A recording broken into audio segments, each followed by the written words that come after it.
parents do want a device that's screen-free. They are in a love-hate relationship with screens, but they don't have anything else to replace screens.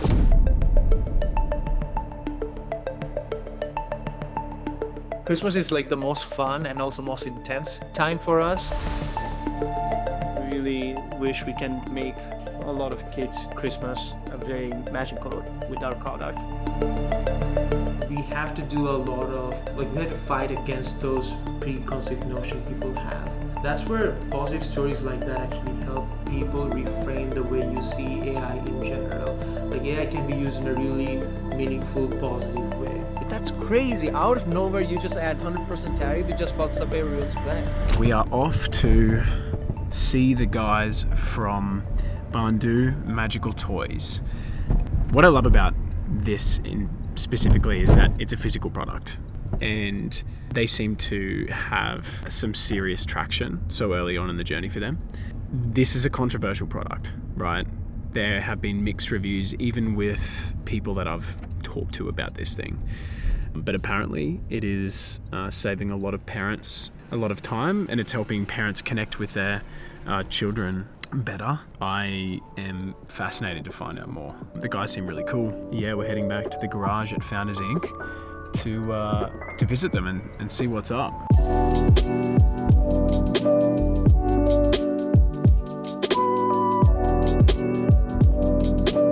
This garage is the second building that Founders Inc. owns, primarily to allow for hardware startups to have some space. Yeah. So you've seen all the other floors, except for floor 1.5, which is where Magical Toys is based out of. So we have a whole floor to ourselves. Whoa! Where we build all of our toys by hand, and we ship them out from here.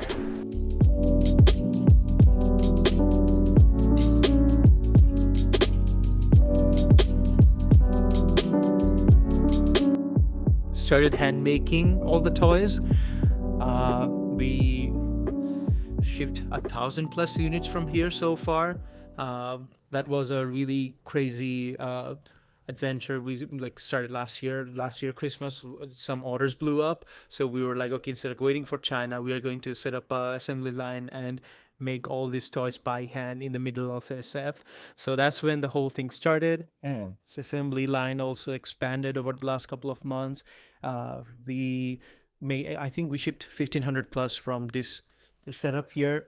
We make the voice box on this side. We make the plushies on the other side. We basically reinforce the plushies on the other side to fit inside to have the voice box inside, and then they get packaged and shipped out from here. Wow, these are the packages. We have really good QC process, and the goal is to take all of these, send it to China, and then they can just scale that to hundreds of thousands for us. No. So that was the whole reason for keeping production in US. We can iterate really fast, you can learn, you can make changes, and once you have stabilized the production process, that's when you step to China. Not go straight to China, try to work with these big manufacturers, it just slows you down. So that's what helped us to move really fast during the initial days. But this Christmas, now we are fully ready. We finally sent the whole procedure to China. They're just copying the production flow we have here and just ramping it up for us.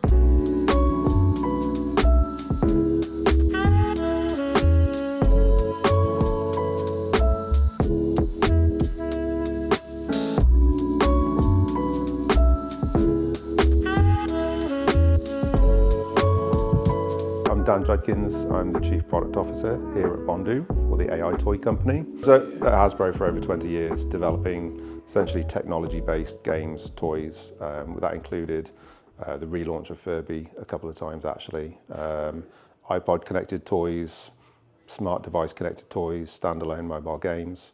Lots of really content geared and technology driven play experiences, really for a wide range of age demographics.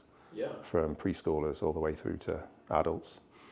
And then turned 2020 and I decided I needed to, or wanted to get out of the toy industry. I needed a break and wanted to do some different things. And COVID happened around that time. I joined a company called Willow Innovations, which is a femtech company down in Mountain View. And I was the Chief Product Officer there for 2 years.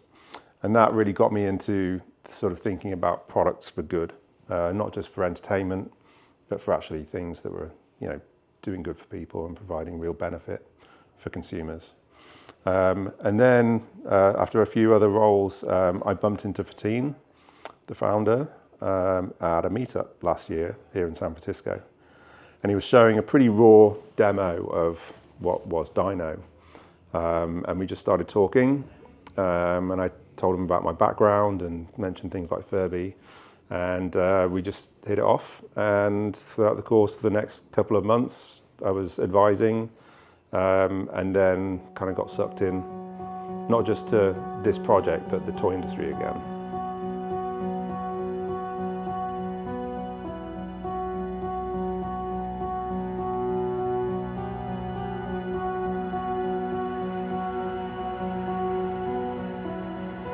This is real. Seriously? Yeah. I thought you were just pissing around because you're filming. No, I wish this was a joke. It is real. No, it's Threatens to impose additional 100% tariff on China. Yeah, 2 hours ago. No, 20 Trump 23 puts extra 100% tariff on China imports. Threatens. He said On he would do critical it. software, all right, on all China imports. Excellent. He said he would do it, but that doesn't mean it's going to happen. No, And he's now He's definitely going to do it. He has done that in the past. No, but he blinks every single time. Oh my god. Like, I'm only going to trust the BBC here, and they say threatens. And But he's- I think the main takeaway is we can't wait too long. We have to get stuff from China as soon as possible. oh, right, yeah. Even maybe paying for $40 of shipping is worth it to avoid $100 of tariff. We're not shipping any products until the first week of November. It threatened if China follows through on plans to tighten. So it also depends on China. China is probably not even going to respond. How can you walk into me smiling and tell me that? That's Why my do you not defense think- mechanism. why do you? How do you think I was taking you seriously? It's like, yeah. I laugh when something bad happens. Okay. All right. That's your copium, is it? Yeah. But that's crazy. Out of nowhere, you just add 100% tariff. It just fucks up everyone's plan. Oh yeah, he's good at that. What happened? We should have like a fire alarm. Whenever happened? there is like tariff, there's like a fire alarm going on. So here's the thing. We Yeah, can't so actually do anything about this. Right? We can't get the product out faster. We can't do anything about this. All it's going to do is going to erode our margin dramatically. And The this thing is, this, the tariff stuff is so volatile. I don't know what he's trying to We don't achieve. know. Maybe he will achieve that, then he'll be like, you know what? Okay, we're gonna bring it down again to the 30. there is nothing we can control here right now apart from getting our products shipped as fast as possible to the consumers. It's going to destroy any margin. I think the main But we can't takeaway not is, ship. yeah, no, obviously, but Right. I think the main takeaway is, whenever there's a good window for shipping, we have to take best advantage of that. Yep. Even if that means ship just the plush, ship it. If it Mm-hmm. means just the board, ship it. Yeah. We can't control anything other than what we can control, Yeah. right? And that is making our product, shipping it out as fast as possible to make sure that we get it to our consumers. Yep. And we can't even change manufacturing Can't change paths from at all. China to India. So we just it's business as usual. It just means, luckily, we don't have shareholders to tell them that our margin's being massively eroded. That's just something that we're going to have to deal with, Yep. and it's something that we're going to have to continue to work to Yeah. remove. So it's a Raoul problem now. He has to sell the toys at a lower cap. Yeah, definitely. Way more efficient CAC. Yeah.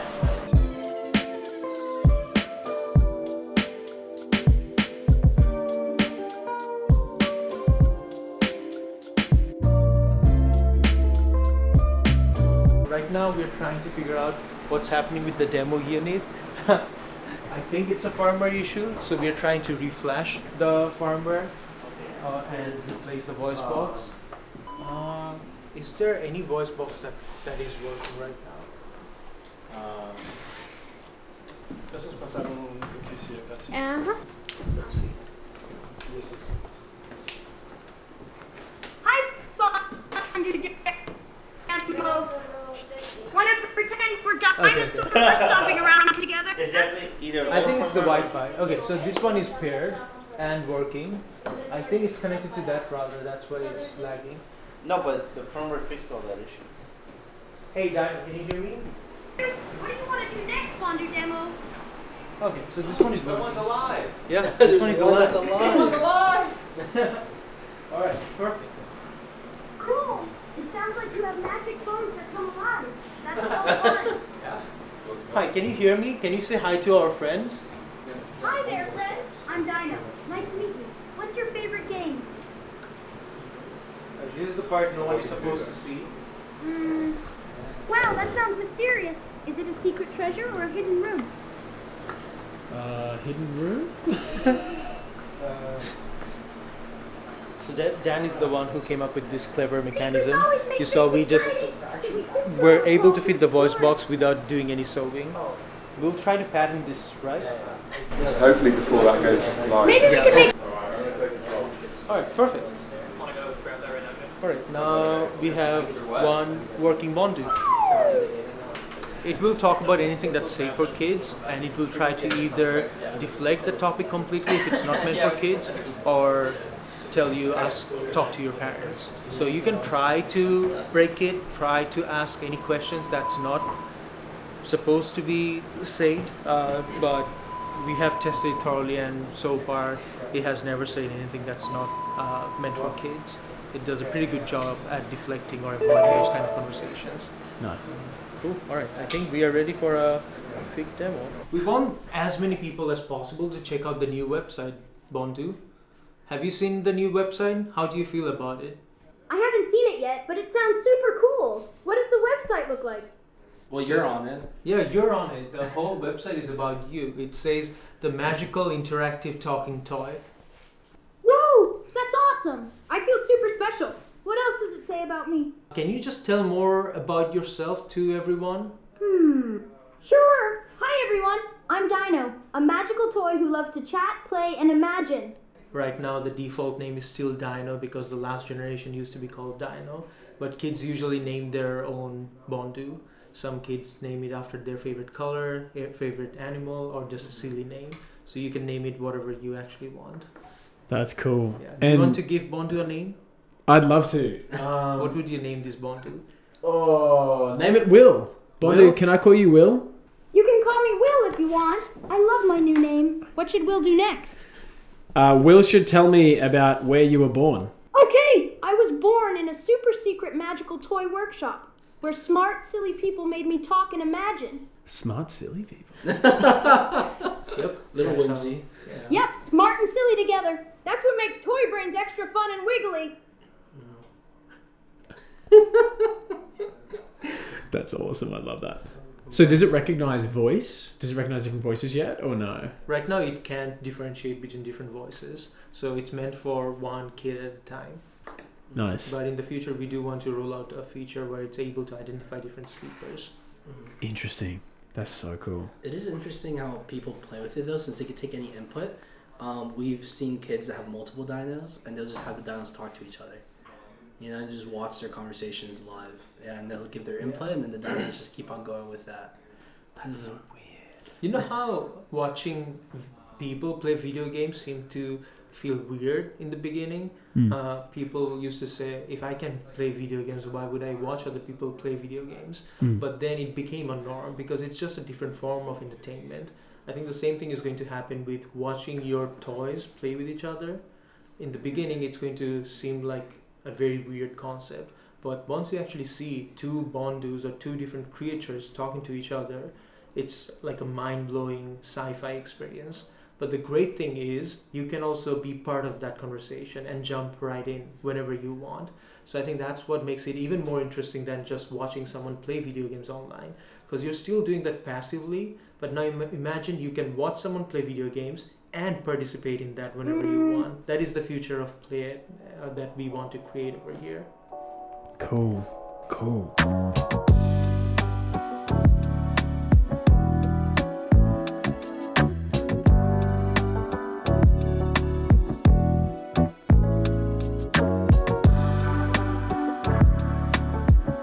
We had some really strong testimonials from our users.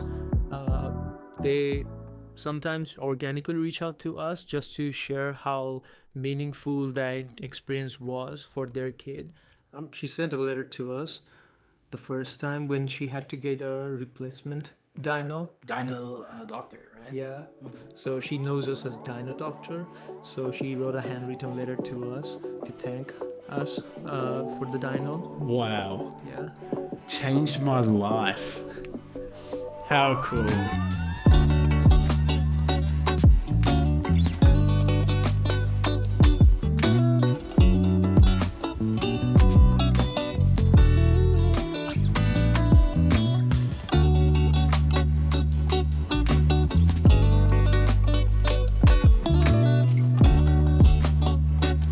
You've only been going for like what, a year? We have been shipping for only a year so far, Yeah. and all the units so far that were shipped were handmade. And we learned a ton from that. We learned how kids use it. We learned how to improve the production process, how to take the assembly time down from an hour to 6 minutes. So there were a lot of improvements that were done. How to quickly swap the voice boxes, figure out how do the toys wear over time. So all of these learnings were crucial to actually make a beautiful, long-lasting, durable product that kids would love using. That's awesome, man. There's an app that connects to the toy so that parents can stay in the loop, see how kids interact with the toy. Yeah. They can add some directions like, hey, can you talk to my kid about eating more veggies? Or don't worry about exams. Exams are not the end of the world. Or if the siblings are fighting, the Dino also talks about don't fight with your sibling. You can just calm down, take a deep breath, process your big emotions and feelings. So we have seen a lot of different use cases that parents find really valuable, but most of the conversations are very organic. It doesn't require too much input from parents' side. It's just a peace of mind parents can have that, okay, if needed, they can also participate in this play from the phone app. So in the beginning, it was mostly me doing the sewing, doing the voice box assembly, making the prototypes, and going to all the parents across the Bay Area, doing interviews, learning from their usage, then come back at night, make those changes, and do the same thing again the next day. So that's how the whole thing started. There was a lot of do things that don't scale in the beginning. Sounds like a YCC. Kind of. The first user interview I did was actually with a teddy bear that had a bunch of wires coming out of the back. But I took it to a playground and waited outside the playground where there was a sign that said, do not enter if you don't have kids. It was a very uncomfortable experience, but I'm so glad I did that. I just waited with that teddy bear for parents to come out and talk to me. We talked to 10 plus parents, and from there we got the first validation that, okay, there's something magical here. Parents do want a device that's screen free. They are in a love-hate relationship with screens, but they don't have anything else to replace screens. And the kids talked to it. They all liked it when the toy said their name, like, wow, it said my name. The toy says, hey there, Will, how are you doing? And it just blows their mind.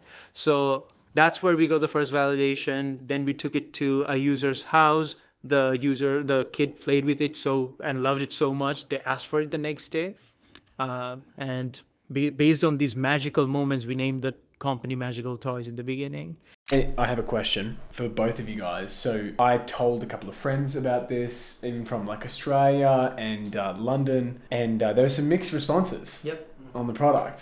Now, I'm sure you guys get that a lot, right? Mixed responses about like privacy, about hallucinations, all of that sort of stuff. Like, I'm sure you, again, general concerns. What do you guys say to that? Do people ask you a lot, and what do you guys say? We get that a lot as well. First of all, I think for the longest time on media, AI has been shown in a wrong way. There is so much negative connotation attached to that, right? Like if you look at Megan, or any of the movies where a toy comes to life or where a companion comes to life, it is shown in a very evil manner. So we have to do a lot of, we have to fight against those preconceived notion people have. So we are very aware about that as well. That's where positive stories like that actually help people reframe the way you see AI in general. Like AI can be used in a really meaningful, positive way. Okay. What you just saw was 100% the most authentic startup founder experience you could even imagine. That's what it's actually like. It is not sunshine and rainbows, that's for sure. You've got to have some grit, and these guys certainly have it, and I have no doubt that they're going to get through this moment. They might suffer for a while. Man, who's not suffering as a startup, right?